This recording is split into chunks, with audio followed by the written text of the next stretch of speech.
Tapi pidato pelantikannya, berikan saya 100 peti mati, yang 99 akan saya pakai buat koruptor, yang 1 akan saya pakai sendiri kalau kamu lihat saya tidak benar. Luar biasa.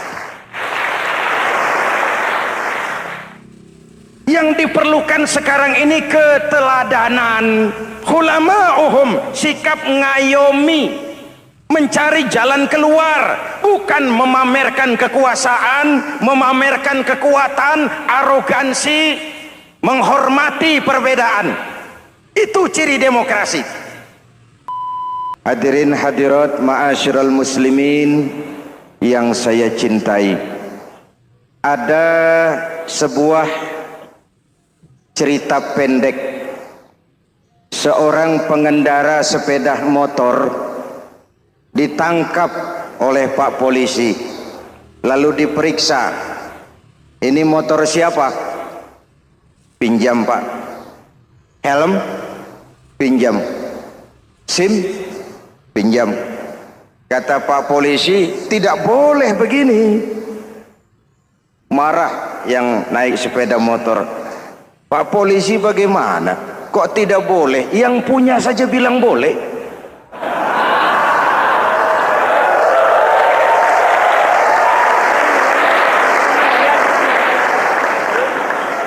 Cerita ini memberikan gambaran bagaimana masyarakat kita sekarang cenderung memboleh-bolehkan diri sendiri, melahirkan permissive society. Masyarakat serba boleh dengan ukuran sakarepe dewe. Itu sebabnya agama diturunkan. Dalam contoh yang indah, Rasul memberikan gambaran bahwa Islam ini bagaikan sebuah bangunan yang komponen pokoknya 5. Bunyal Islamu ala khamsin. Islam dibangun di atas 5 komponen pokok. Jadi kalau Islam ini ibarat bangunan, unsur penunjang pokoknya itu 5. Mari kita analogkan Islam dengan bangunan. Kalau saudara akan membangun rumah, sebelum pasang tiang, pasang genteng, pasang jendela, apa yang lebih dulu dibangun? Fondasi. Kalau Islam ibarat bangunan, fondasinya adalah syahadatu an la ilaha illallah wa anna muhammadar rasulullah. Ini fondasi. Jikalau kuat fondasi, aman bangunan. Jikalau rapuh fondasi, lentur dan luntur bangunan. Maka kuat atau tidak kuatnya bangunan Islam kita bergantung kepada keyakinan dasar tadi, fondasi. Saya bersaksi tidak ada Tuhan selain Allah, artinya saya tidak akan menyembah kecuali hanya kepada Allah. Orang yang benar fondasinya beres sujudnya. Kalau saya yakin tidak ada Tuhan selain Allah, saya tidak akan minta rezeki kecuali hanya kepada Allah. Orang yang benar fondasinya, giat bekerjanya, jauh dari tipu menipu, jauh dari renten, jauh dari riba, jauh dari korupsi, jauh dari judi. Keyakinan memberikan warna terhadap bentuk kepribadian. Kalau saya yakin tidak ada Tuhan selain Allah, saya tidak akan pernah takut kecuali hanya kepada Allah. Saya tidak akan melarikan persoalan kecuali hanya kepada Allah. Saya tidak akan menggantungkan hidup kecuali hanya kepada Allah. Saya tidak akan minta tolong kecuali hanya kepada Allah. Meresap ke dalam jiwa. Untuk keyakinan seperti ini, orang-orang tua kita dahulu berlinang air mata, bersimbah darah, bahkan berkorban nyawa, melaksanakan hijrah untuk mempertahankan keyakinan. Ini intan paling mahal dan ini mutiara paling berharga. Zaman boleh berubah, tapi fondasi tidak boleh goyah. Masa boleh berganti, tapi fondasi jangan sampai mati. Karena iman kita hidup, untuk iman kita berjuang, dan dalam iman kita ingin kembali menghadap Allah Subhanahu. Masih ingat cerita tentang Bilal? Masih? Mengulang kaji saja. Bilal itu budak sahaya. Ketika masuk Islam dipanggil oleh majikannya. Bilal, iya bos. Saya dengar kamu masuk Islam ya? Iya bos. Kok berani-beraninya kamu masuk Islam? Memangnya kamu budak siapa Bilal? Ya budak bos. Bos. Kamu kerja sama siapa? Sama bos. Bos. Yang gaji kamu siapa? Ya bos. Nah, kamu kan ngerti Bilal. Kamu budak saya, kamu kerja dengan saya, yang gaji kamu saya, yang beri makan saya. Kenapa? Kok beraninya masuk Islam padahal kamu belum saya kasih izin? Bos, bos boleh beli badan saya, tapi jangan mimpi bisa membeli jiwa saya. Tuhan boleh kuasai badan saya, tapi jangan mimpi bisa menguasai keyakinan saya. Saya memang benar Tuhan yang gaji, tapi kan saya digaji, saya kerja. Kerja itu kewajiban saya, gaji itu hak saya. Soal keyakinan, jangan ikut campur bos. Kurang ajar kamu Bilal. Biarin. Bilal, begini saja. Kalau kau mau meninggalkan keyakinanmu, meninggalkan Allah Tuhanmu, kau akan kami merdekakan. Tapi kalau kau tetap dalam keyakinanmu, kamu akan saya siksa sampai mati. Bagaimana? Jangan mimpi bos. Lebih baik mati berkalang tanah daripada hidup bercermin bangkai. Biar saya gugur membela keyakinan daripada hidup jadi penjilat menjual akidah. Itu prinsip.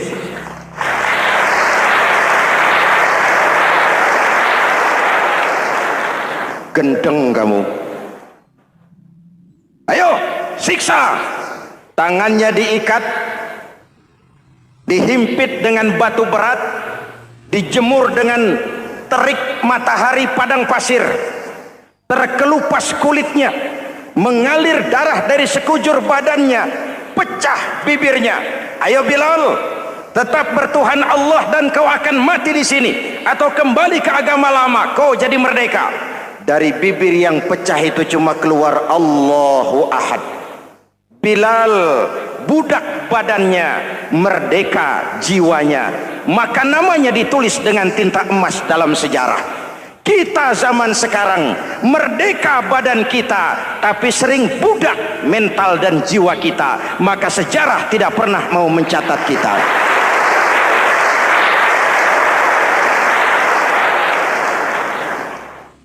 Ma'asyiral muslimin yang saya cintai, fondasi sudah. Lalu apa lagi? Mulai memancangkan tiang.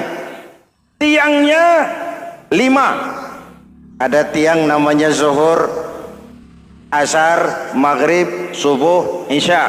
Tetapi agar bangunan menjadi kuat, ada tiang-tiang tambahan. Namanya rawatib dan nawafil. Rawatib itu ba'diyah atau qobliyah, nawafil itu di luar itu. Agar bangunan menjadi kuat, dibentuk pribadi lewat sholat. Apa filsafatnya? Pertama, sholat itu simbol penyerahan total kepada Allah. Kita ini sudah kontrak. Innallaha astara minal mu'minina anfusahum wa amwalahum bi anna lahumul jannah.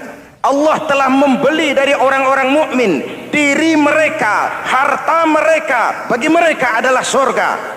Penjual kita orang beriman, pembeli Allah, dagangannya amwal dan anfus, harganya adalah surga. Jelas? Penyerahan total itu dimulai dengan takbiratul ihram. Shalli fardal isya, Allahu akbar. Arahkan mata ke tempat kita sujud. Jangan lupa kalau sudah di atas, lupa dengan yang di bawah. Sudah jadi genteng, petatang peteteng di atas. Lalu bilang, merasa capek sendiri, kata genteng, kepada tiang, tiang kamu si enak, kata genteng, saya setengah mati di atas, kehujanan, kepanasan, kadang-kadang anak-anak nakal saya disambitin. Kata tiang, saudara genteng, ngomong jangan sembarangan ya. Kamu kira kamu bisa nongkrong dan nangkring di atas itu gara-gara siapa genteng? Kan saya yang sokong dari bawah. Kamu jadi pejabat tinggi, jadi anggota ini, anggota itu, kami rakyat yang angkat. Jangan sudah di atas kami ditekan. Jangan agama dijadikan topeng untuk kepentingan pribadi. Berpolitik untuk kepentingan agama, ayo. Tapi menjual agama untuk kepentingan politik, itu yang merusak agama.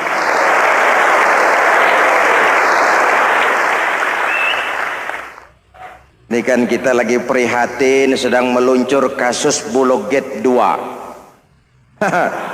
Innalillahi wa inna ilaihi raji'un. Kita lihat sajalah para petinggi kita sekarang bagaimana menyikapi hukum. Sebab saya dengar ada bargaining, orang takut teriak maling sapi karena DE maling wedus. Tidak berani teriak ada maling sapi karena dia maling kambing. Yang lain maling ayam, dikumpulin ternyata maling semua.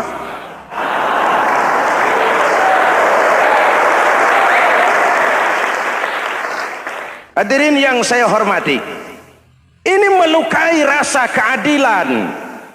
Oleh karena itu sholat mengajarkan kepada kita dalam posisi berdiri, lihat tempat sujudmu, jangan menteleng terus ke atas lalu lupa dari mana kita berangkat. Itulah maknanya tawadhu, rendah hati, tidak melonjak angku dan sombong. Ada sebuah hadis Rasulullah bersabda, idza aradallahu biqaumin khairan, apabila Allah menginginkan kebaikan kepada satu bangsa, apabila Allah menginginkan kebaikan kepada satu kelompok rakyat, walla alaihim khulama'uhum, maka yang naik jadi pemimpin adalah orang-orang yang santun, orang-orang yang lemah lembut, bukan orang yang menggunakan kekerasan dan tiran, sedikit-sedikit main pecat. Itu terlambat lahir. Mestinya lahir di zaman Hitler, mestinya lahir di zaman Benito Mussolini, atau kalau mau lebih klasik lagi di zaman Fir'aun. Kalau Allah menginginkan kebaikan kepada satu masyarakat, satu bangsa, satu negara, naiklah orang-orang yang santun, yang ngayomi, yang menjadi solusi dan jalan keluar untuk kepentingan rakyatnya, mampu memberikan keteladanan. Saya tertarik dengan pidato Presiden Cina pada saat dilantik. Cina, Presiden Cina pasti tidak tahu Pancasila, pasti tidak kenal Islam, tapi pidato pelantikannya, berikan saya 100 peti mati, yang 99 akan saya pakai buat koruptor, yang satu akan saya pakai sendiri kalau kamu lihat saya tidak benar. Luar biasa. Yang diperlukan sekarang ini keteladanan, khulama'uhum, sikap ngayomi, mencari jalan keluar, bukan memamerkan kekuasaan, memamerkan kekuatan, arogansi, menghormati perbedaan. Itu ciri demokrasi. Lalu wa qada bainahum ulama'uhum, yang memutuskan hukum adalah pakarnya, ulamanya, mengambil keputusan secara profesional sehingga rakyat beroleh apa yang namanya kepastian hukum, merasa hidup terlindungi, aman dan nyaman. Lalu yang ketiga, wa ja'alal mala fi askhiyaihim, peredaran harta pergerakan ekonomi berada di tangan orang-orang yang pemurah, yang tidak mau kaya sendiri, tidak mau senyum di atas penderitaan orang lain, menari di atas bangkai saudaranya. Hadirin yang saya hormati, ini cirinya. Tapi sebaliknya kata Nabi, wa idza aradallahu biqaumin syarran, apabila Allah menghendaki kejelekan, keburukan bagi satu bangsa, walla alaihim sufahauhum, yang naik jadi pemimpin orang-orang durjana, orang-orang kurang ajar, tapi dipoles dengan topeng yang bagus. Hei, hei, ini musim topeng. Musim apa? Topeng. Topeng itu apa perlunya? Menyembunyikan wajah asli. Sekarang ini Dracula berwajah Arjuna.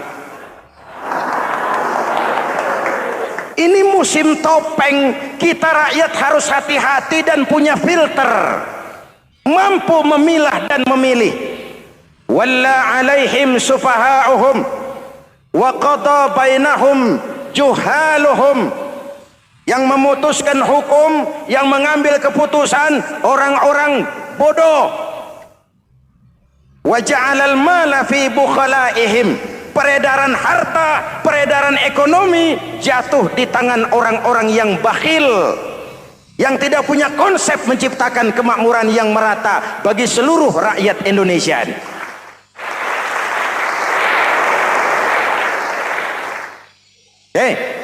Kita kembali kepada tiang. Ini kan lagi cerita tiang tadi ya. Kalau sedang berdiri, lihat tempat sujud, jangan menteleng terus ke atas.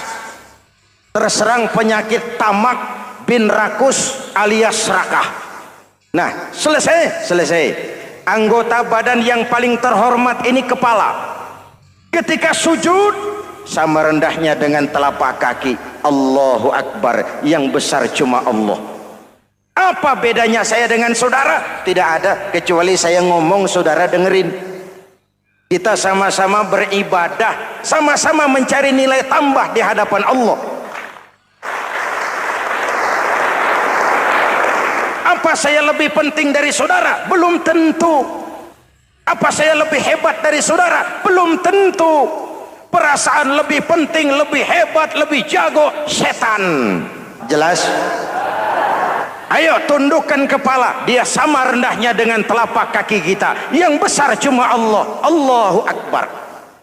Lalu diakhiri dengan menebarkan salam. Assalamualaikum warahmatullah. Assalamualaikum warahmatullah. Menebarkan salam, mewujudkan rasa aman, damai, bukan menimbulkan keresahan. Hadirin yang saya hormati, ini karakteristik kita. Selesai sholat, kembali ke masyarakat, ajaran salam diterjemahkan. Apa? Rasulullah sallallahu alaihi wasallam bersabda, "Ufsus salam, wasilul arham, wa at'imut ta'am, wa sallu bil laili wan nasu niyam, tadkhulul jannata bisalam." Pertama, ufsus salam, tebarkan salam. Tebarkan salam itu bukan cuma kalau ketemu orang assalamualaikum, assalamualaikum. Iya, itu zahirnya. Tetapi hidup di tengah masyarakat memberikan rasa aman, rasa damai, menjadi pengayom bagi lingkungan, menjadi rahmah bagi semesta. Dalam Islam jangankan manusia, binatang saja dilindungi kok. Betul? Betul? Coba kalau belajar istinja itu kan makruh buang air kecil di tanah yang berlubang. Kenapa? Pertama, melindungi binatang yang ada dalam lubang. Siapa tahu di lubang yang saudara kencingi ada semut sedang rapat. Membahas Bologet jilid 2. Apa dosanya lalu mati dikencingi? Ini namanya rahmatan lis semut. Binatang saja dilindungi. Ada hadis, kalau kamu menyembelih hewan, sembelilah dengan cara yang terbaik. Jangan menyembelih ayam dengan pisau tumpul. Ini ajaran apa? Ajaran tentang peri kebinatangan. rahmatan, memberikan rahmah, salam, keselamatan dan kedamaian kepada masyarakat lingkungan. Itu misi seorang muslim.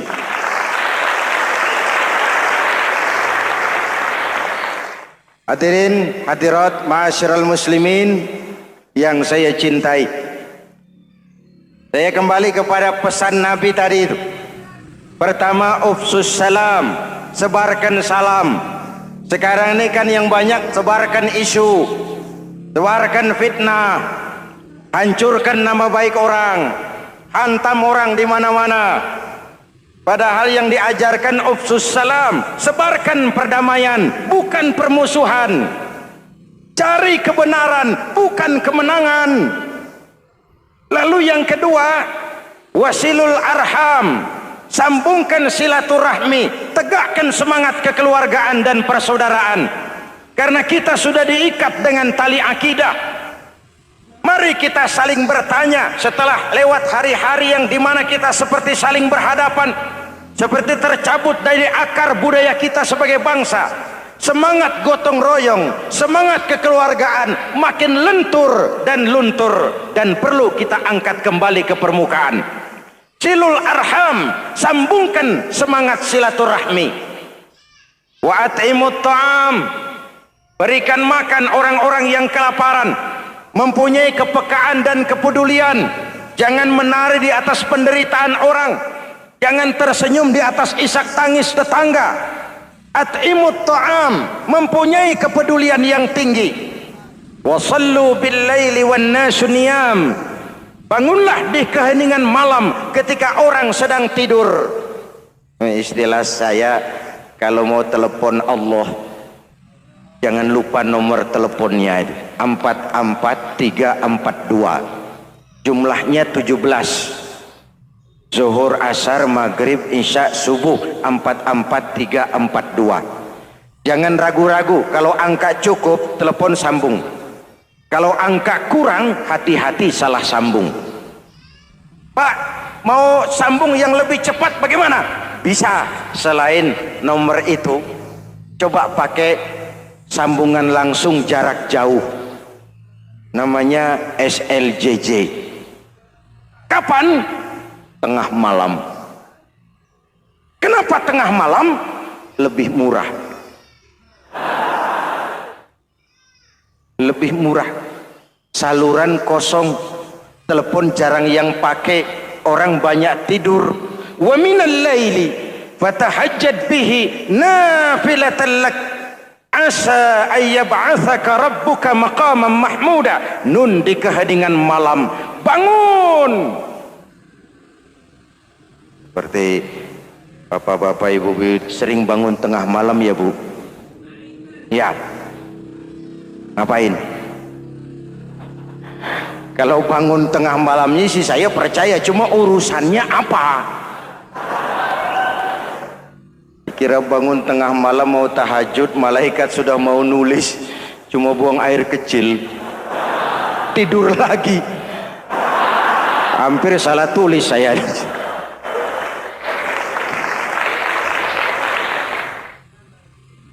Baik, fondasi sudah Pak, tiang siap. Lalu apa lagi? Nah, rumah itu supaya ada batas, perlu pagar, dinding, tembok. Yang jadi batas, dinding, tembok, puasa. Asyamu junnatun, puasa adalah dinding, benteng yang menyelamatkan manusia jangan sampai menyentuh wilayah lain. Ada batas-batas dan norma yang diindahkan. Selesai, tembok, dinding, selesai. Pagar, selesai. Lah rumah itu supaya bersih, kan harus ada kamar mandi, jendela, pintu, yang fungsinya membersihkan zakat. Kalau dia zakatul mal, dia bersihkan harta kita. Kalau dia zakatul fitrah, dia bersihkan jiwa kita. Kalau dia zakatul tijarah, dia bersihkan bisnis kita. Kalau dia zakatul ma'adin, dia bersihkan barang tambang kita. Karena itu dalam kitab-kitab fikih dikatakan zakat itu adalah harta yang tu'khazu min aghniyaihim wa turaddu ila fuqaraihim.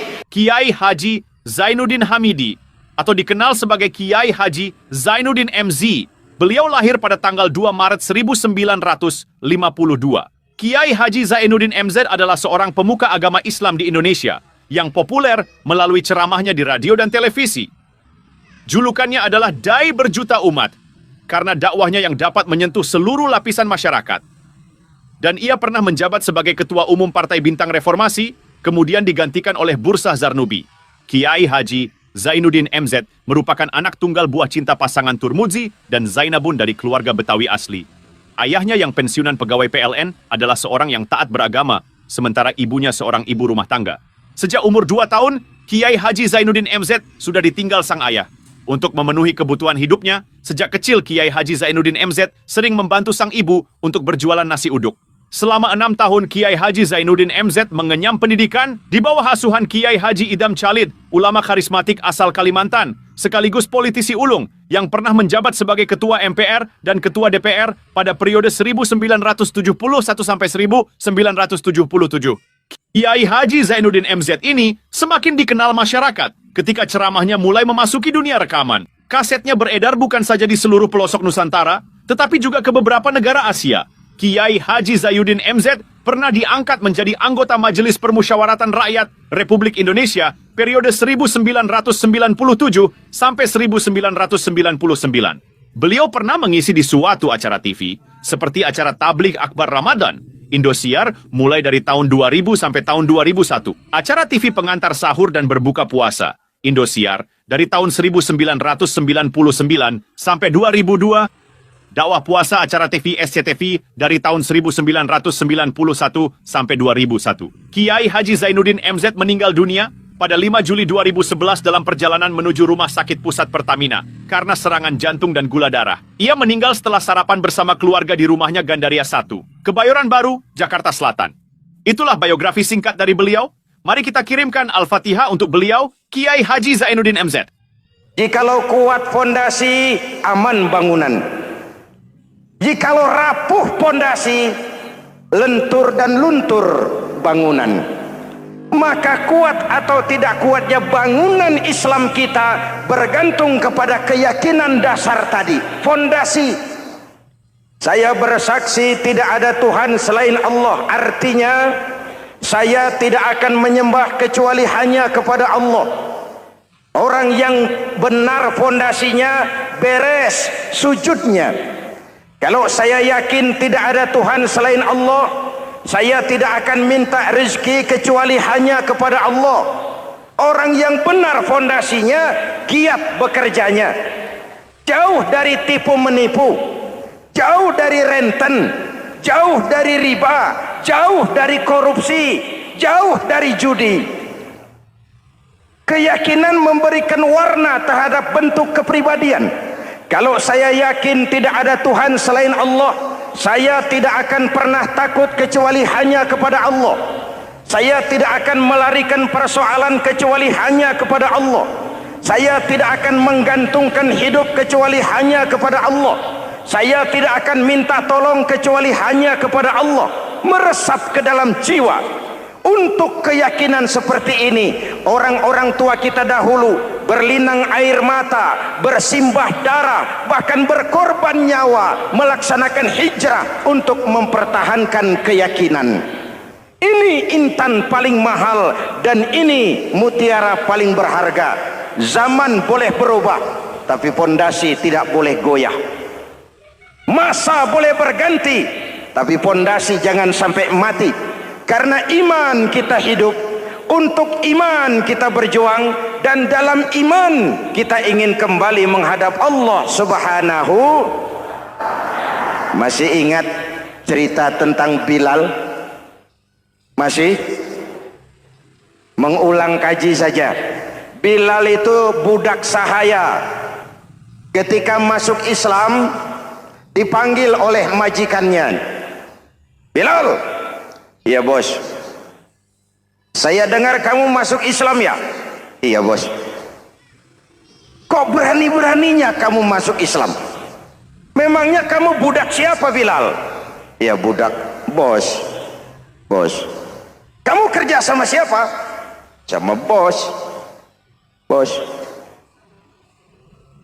Yang gaji kamu siapa? Ya bos.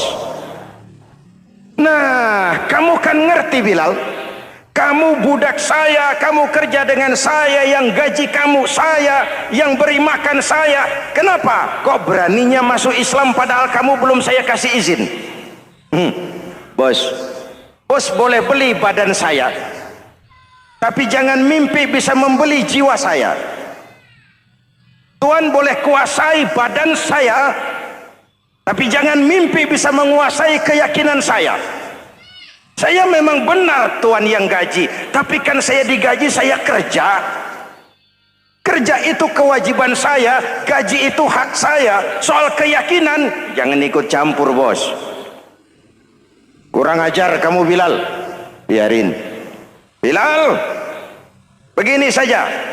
Kalau kau mau meninggalkan keyakinanmu, meninggalkan Allah Tuhanmu, kau akan kami merdekakan.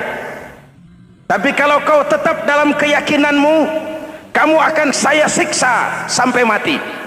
Bagaimana? Jangan mimpi bos.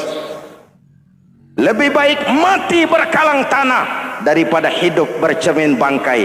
Biar saya gugur membela keyakinan daripada hidup jadi penjilat menjual akidah. Itu prinsip.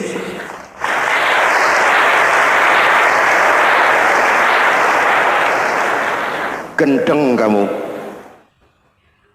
Ayo siksa. Tangannya diikat, dihimpit dengan batu berat, dijemur dengan terik matahari padang pasir, terkelupas kulitnya, mengalir darah dari sekujur badannya, pecah bibirnya.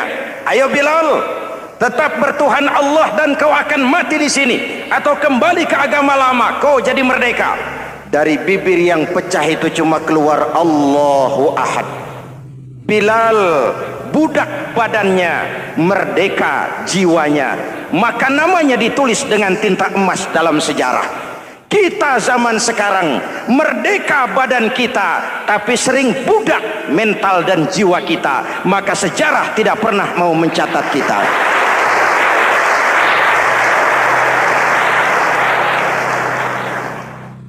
Masyarul muslimin yang saya cintai, fondasi sudah. Lalu apa lagi? Mulai memancangkan tiang. Tiangnya 5. Ada tiang namanya zuhur, asar, maghrib, subuh, isya. Tetapi agar bangunan menjadi kuat, ada tiang-tiang tambahan. Namanya rawatib dan nawafil. Rawatib itu ba'diyah atau qobliyah, nawafil itu di luar itu. Agar bangunan menjadi kuat, dibentuk pribadi lewat solat. Apa filsafatnya? Pertama, solat itu simbol penyerahan total kepada Allah. Kita ini sudah kontrak. Innallaha astara minal mu'minina anfusahum wa amwalahum bi anna lahumul jannah. Allah telah membeli dari orang-orang mukmin diri mereka, harta mereka, bagi mereka adalah surga. Penjual kita orang beriman, pembeli Allah, dagangannya amwal dan anfus, harganya adalah surga. Jelas? Penyerahan total itu dimulai dengan takbiratul ihram. Shalli fardal isya, Allahu akbar. Arahkan mata ke tempat kita sujud. Jangan lupa kalau sudah di atas, lupa dengan yang di bawah. Sudah jadi genteng, petatang peteteng di atas. Lalu bilang, merasa capek sendiri, kata genteng kepada tiang. Tiang, kamu sih enak, kata genteng. Saya setengah mati di atas. Kehujanan, kepanasan, kadang-kadang anak-anak nakal saya disambitin. Kata tiang, saudara genteng, ngomong jangan sembarangan ya. Kamu kira kamu bisa nongkrong dan nangkring di atas, itu gara-gara siapa genteng? Kan saya yang sokong dari bawah. Kamu jadi pejabat tinggi, jadi anggota ini, anggota itu. Kami rakyat yang angkat, jangan sudah di atas kami ditekan. Jangan agama dijadikan topeng untuk kepentingan pribadi. Berpolitik untuk kepentingan agama, ayo, tapi menjual agama untuk kepentingan politik, itu yang merusak agama.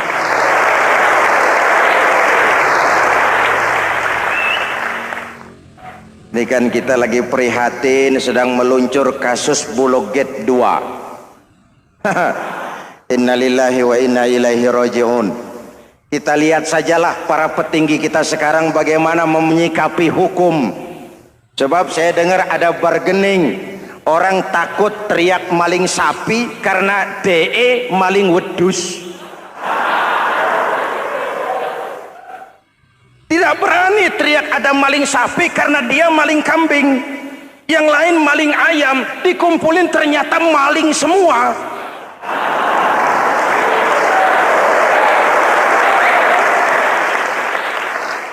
Hadirin yang saya hormati, ini melukai rasa keadilan. Oleh karena itu sholat mengajarkan kepada kita, dalam posisi berdiri, lihat tempat sujudmu, jangan menteleng terus ke atas lalu lupa dari mana kita berangkat. Itulah maknanya tawadhu, rendah hati, tidak melonjak angku dan sombong. Ada sebuah hadis Rasulullah bersabda, idza aradallahu biqaumin khairan, apabila Allah menginginkan kebaikan kepada satu bangsa, apabila Allah menginginkan kebaikan kepada satu kelompok rakyat, walla alaihim hulama'uhum, maka yang naik jadi pemimpin adalah orang-orang yang santun, orang-orang yang lemah lembut, bukan orang yang menggunakan kekerasan dan tiran, sedikit-sedikit main pecat. Itu terlambat lahir. Mestinya lahir di zaman Hitler, mestinya lahir di zaman Benito Mussolini, atau kalau mau lebih klasik lagi di zaman Fir'aun. Kalau Allah menginginkan kebaikan kepada satu masyarakat, satu bangsa, satu negara, naiklah orang-orang yang santun, yang ngayomi, yang menjadi solusi dan jalan keluar untuk kepentingan rakyatnya, mampu memberikan keteladanan. Saya tertarik dengan pidato Presiden Cina pada saat dilantik. Cina, Presiden Cina pasti tidak tahu Pancasila, pasti tidak kenal Islam, tapi pidato pelantikannya, berikan saya 100 peti mati, yang 99 akan saya pakai buat koruptor, yang satu akan saya pakai sendiri kalau kamu lihat saya tidak benar. Luar biasa. Yang diperlukan sekarang ini keteladanan, hulama'uhum, sikap ngayomi, mencari jalan keluar, bukan memamerkan kekuasaan, memamerkan kekuatan, arogansi, menghormati perbedaan. Itu ciri demokrasi. Lalu wa qada bainahum ulama'uhum, yang memutuskan hukum adalah pakarnya, ulamanya, mengambil keputusan secara profesional sehingga rakyat beroleh apa yang namanya kepastian hukum, merasa hidup terlindungi, aman dan nyaman. Lalu yang ketiga, wa ja'alal mala fi askhiyaihim, peredaran harta, pergerakan ekonomi berada di tangan orang-orang yang pemurah, yang tidak mau kaya sendiri, tidak mau senyum di atas penderitaan orang lain, menari di atas bangkai saudaranya. Hadirin yang saya hormati, ini cirinya. Tapi sebaliknya kata Nabi, wa idza aradallahu biqaumin syarran, apabila Allah menghendaki kejelekan, keburukan bagi satu bangsa, walla alaihim sufahauhum, yang naik jadi pemimpin orang-orang durjana, orang-orang kurang ajar, tapi dipoles dengan topeng yang bagus. Hei, hei, ini musim topeng. Musim apa? Topeng. Topeng itu apa perlunya? Menyembunyikan wajah asli. Sekarang ini Dracula berwajah Arjuna. Ini musim topeng. Kita rakyat harus hati-hati dan punya filter, mampu memilah dan memilih. Walla alaihim sufaha'uhum wa qada bainahum juhaluhum. Yang memutuskan hukum, yang mengambil keputusan orang-orang bodoh. Wa ja'alal mala fi bukhalaihim. Peredaran harta, peredaran ekonomi jatuh di tangan orang-orang yang bakhil, yang tidak punya konsep menciptakan kemakmuran yang merata bagi seluruh rakyat Indonesia.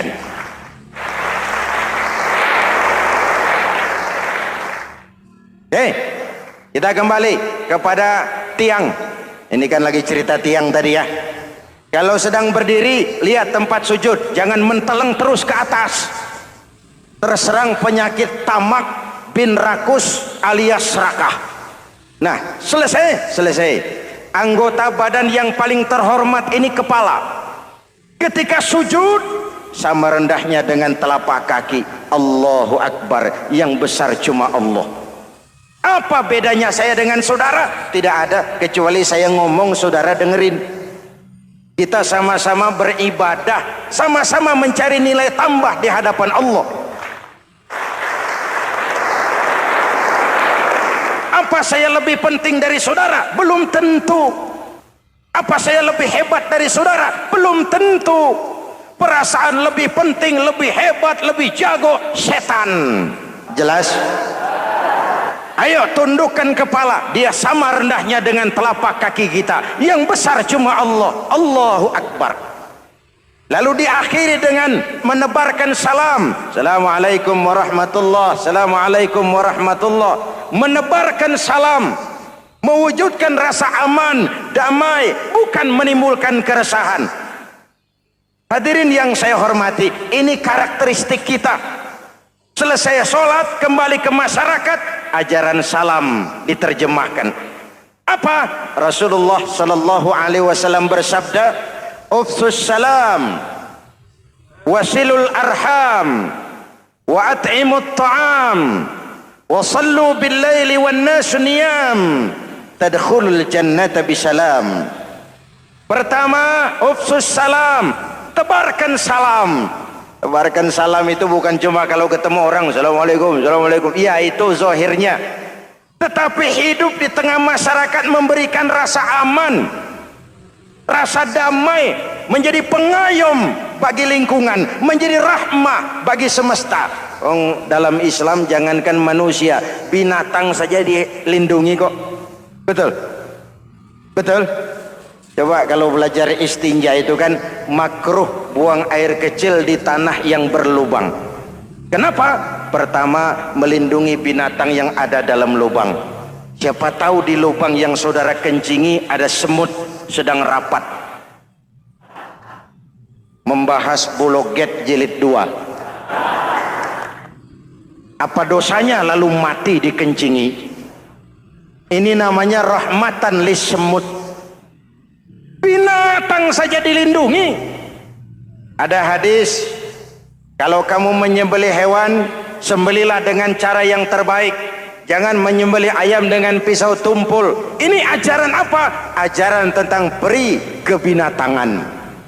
Rahmatan, memberikan rahmah, salam, keselamatan dan kedamaian kepada masyarakat lingkungan. Itu misi seorang muslim.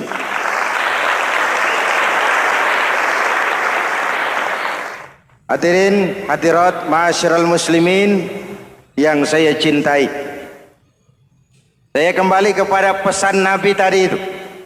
Pertama, ufsus salam, sebarkan salam. Sekarang ini kan yang banyak sebarkan isu, sebarkan fitnah, hancurkan nama baik orang, hantam orang di mana-mana. Padahal yang diajarkan ufsus salam, sebarkan perdamaian, bukan permusuhan. Cari kebenaran, bukan kemenangan. Lalu yang kedua, wasilul arham, sambungkan silaturahmi, tegakkan semangat kekeluargaan dan persaudaraan. Karena kita sudah diikat dengan tali akidah.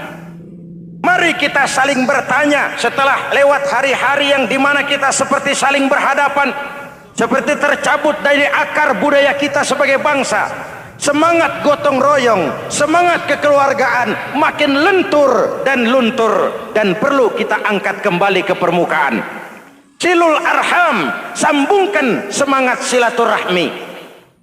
Wa at'imut ta'am, berikan makan orang-orang yang kelaparan. Mempunyai kepekaan dan kepedulian. Jangan menari di atas penderitaan orang, jangan tersenyum di atas isak tangis tetangga.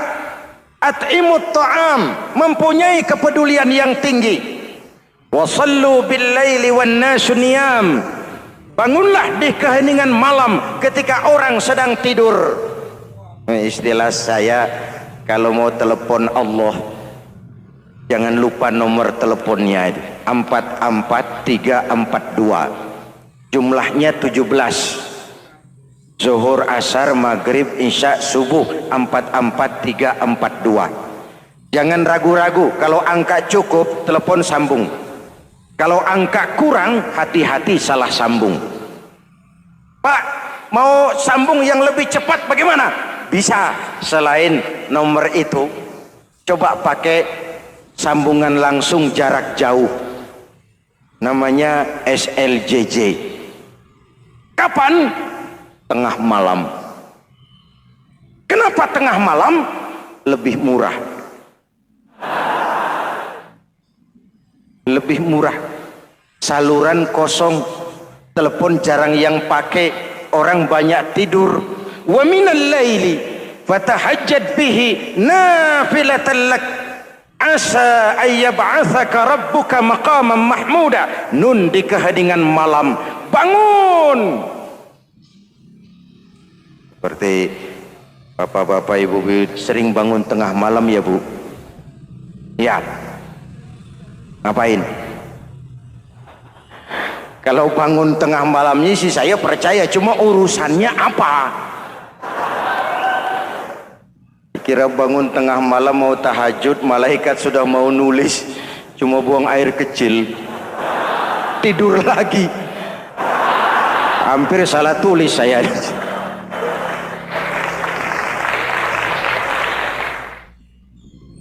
Baik, fondasi sudah Pak, tiang siap, lalu apa lagi? Nah, rumah itu supaya ada batas perlu pagar, dinding, tembok. Yang jadi batas, dinding, tembok, puasa. Asyamu junnatun, puasa adalah dinding, benteng yang menyelamatkan manusia jangan sampai menyentuh wilayah lain. Ada batas-batas dan norma yang diindahkan. Selesai, tembok, dinding, selesai. Pagar, selesai. Lah rumah itu supaya bersih, kan harus ada kamar mandi, jendela, pintu, yang fungsinya membersihkan zakat.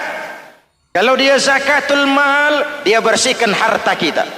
Kalau dia zakatul fitrah, dia bersihkan jiwa kita. Kalau dia zakatul tijarah, dia bersihkan bisnis kita.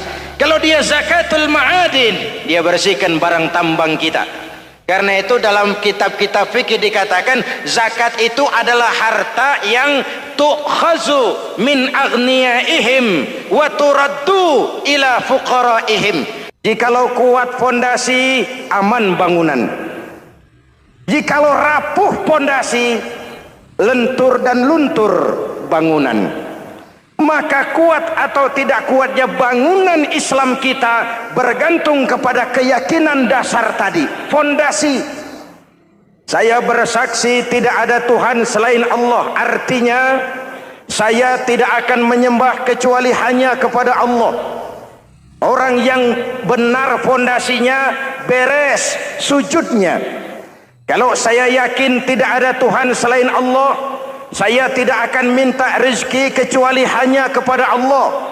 Orang yang benar fondasinya, giat bekerjanya, jauh dari tipu menipu, jauh dari renten, jauh dari riba, jauh dari korupsi, jauh dari judi.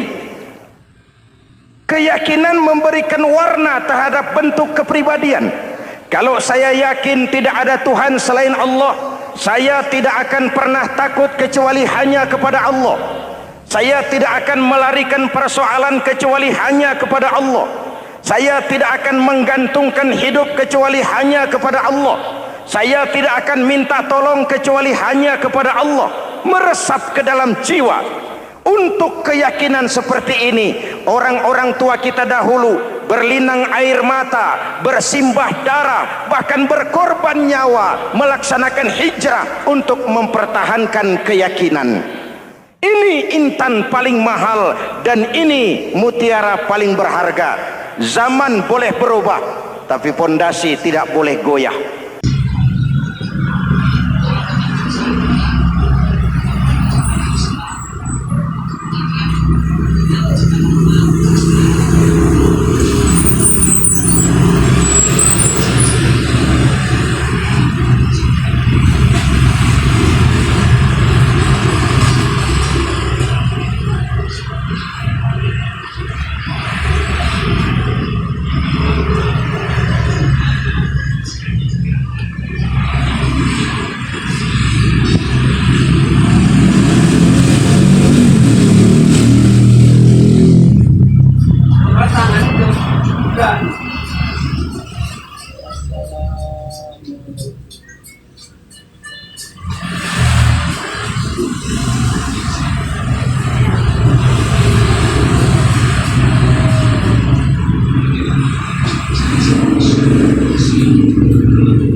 Testing na.